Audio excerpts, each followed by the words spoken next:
नमस्कार, स्वागत है एक नई वीडियो में। आज देखते हैं संसेरा इंजीनियरिंग के क्यूडो रिजल्ट्स। वीडियो शुरू करने से पहले याद रखिए कोई भी बाय सेलेक्ट रिकमेंडेशन नहीं है, मेरा सेल्फ इंटरेस्ट इसमें कूट-कूट के भरा है, तो आप इस बात को ध्यान रखेंगे।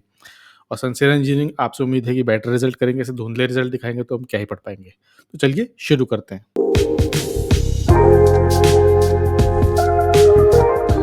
स्मॉल कैप कंपनी है, पीईए 48.2 का अगर आप सेल्स देखोगे ईयर ऑन ईयर 10% इंक्रीज़ है।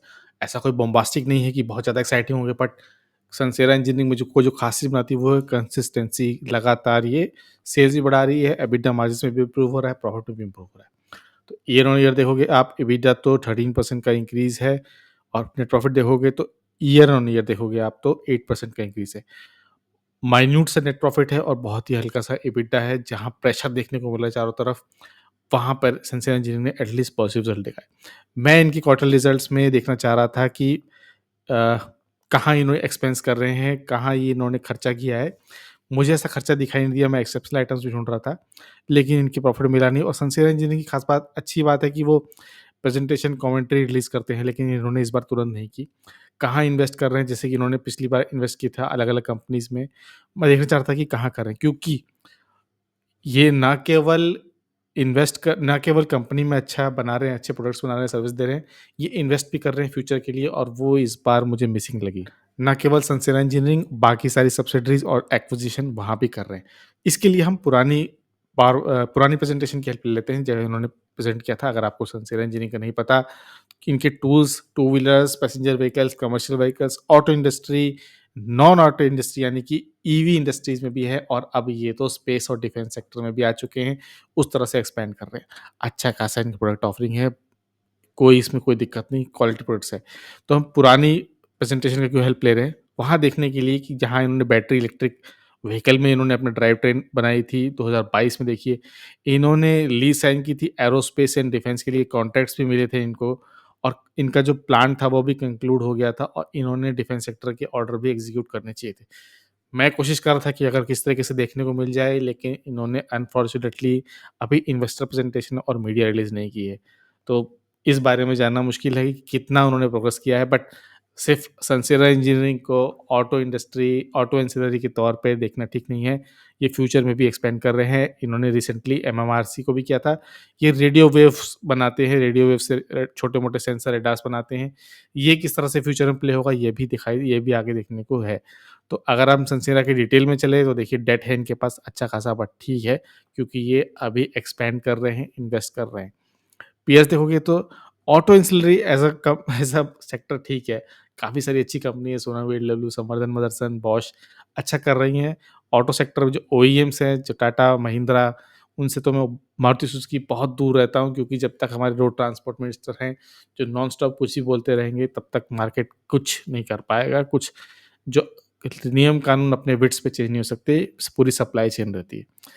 17% का ऑपरेटिंग प्रॉफिट मार्जिन पूरे थ्रू आउट ईयर इन्होंने मेंटेन किया है, 16% 17% ही रहता है।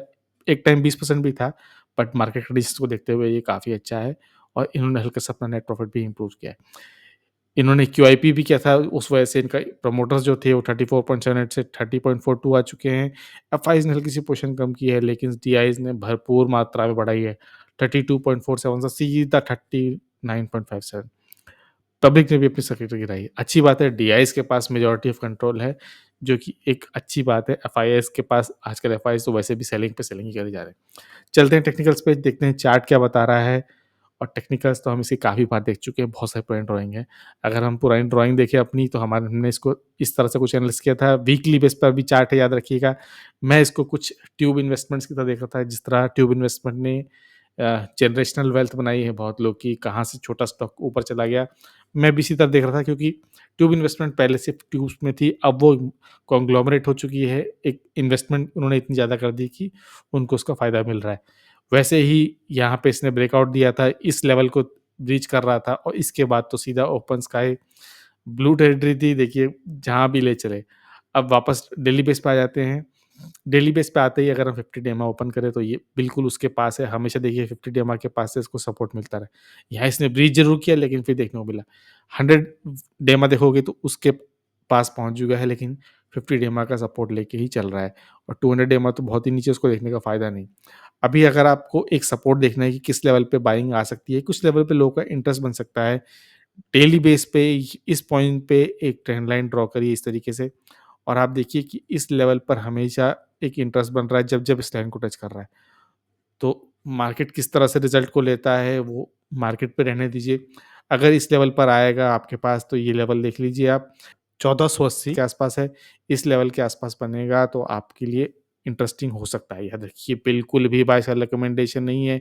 इसमें कुछ लोग कह सकते हैं कि इसमें हेड एंड शोल्डर बन रहा है, रिवर्सल का सिंबल हो सकता है, अगर बन जाए तो और भी अच्छा है और बाइंग करने के लिए मिलेगी। बट स्टिल मुझे नहीं लगता कि इसमें और सेलिंग आएगी, लेकिन मार्केट कंडीशंस डिफर कर रही हैं तो कुछ भी हो सकता है। तो ये लेवल हमारे इंटरेस्टिंग है और इसमें बहुत ज़्यादा टेक्निकल है नहीं। डेली बेस पर हो गया और वीकली बेस पर अगर आप सपोर्ट ढूँढने की कोशिश करो कि कहाँ इंटरेस्ट मिल सकता है, इस तरह से एक ट्रेंड लाइन ड्रॉ करिए, जो इस इन सब पॉइंट्स को टच कर रही हो, यहाँ पे टच कर रहा है, यहाँ पे इसने टच किया, कट नहीं किया, टच किया, यहाँ पे इसको ब्रेकआउट मिला। तो अगर ये हेड एंड शोल्डर मान लेते हैं बन भी गया यहाँ पर, तो इसका सपोर्ट जो है वो इसी इसी ट्रेंड लाइन के आसपास आएगा। वीडियो को पॉज़ कर लीजिए, आराम से दोनों ट्रेंड लाइन ड्रॉ कर लीजिए। इस लेवल पर भी बाइंग इंटरेस्ट बनेगा तो यहाँ पे सपोर्ट भी है, अच्छे पॉइंट होगा। तो इस लेवल पर आ जाइए 1350 के लेवल पे एक अच्छी बाइंग इंटरेस्ट है। यहाँ पर भी एक अच्छा मौका हो सकता है लॉन्ग टाइम में ग्रैब करने का। याद रखिए स्मॉल टाइम में मार्केट में सेंटिमेंट्स अच्छे नहीं है, मार्केट सेंटिमेंट का गेम है। जब ऊपर जाता है तो सब कुछ अच्छा लगता है, जब नीचे जाता है तो सब कुछ खराब लगता है। एशियन पेंट्स के साथ हमने कहानी देख ही ली है, आरती इंडस्ट्री का देख ही चुके हैं। वीडियो अच्छी लगा हो, एनालिसिस अच्छी लगी हो और क्यों ट्यूटोरियल देखना चाहते हो तो प्लीज़ शेयर करिए, सब्सक्राइब करिए, हेल्प करिए छोटे चैनल को ग्रो करने में। वीडियो को देखने के लिए बहुत-बहुत धन्यवाद।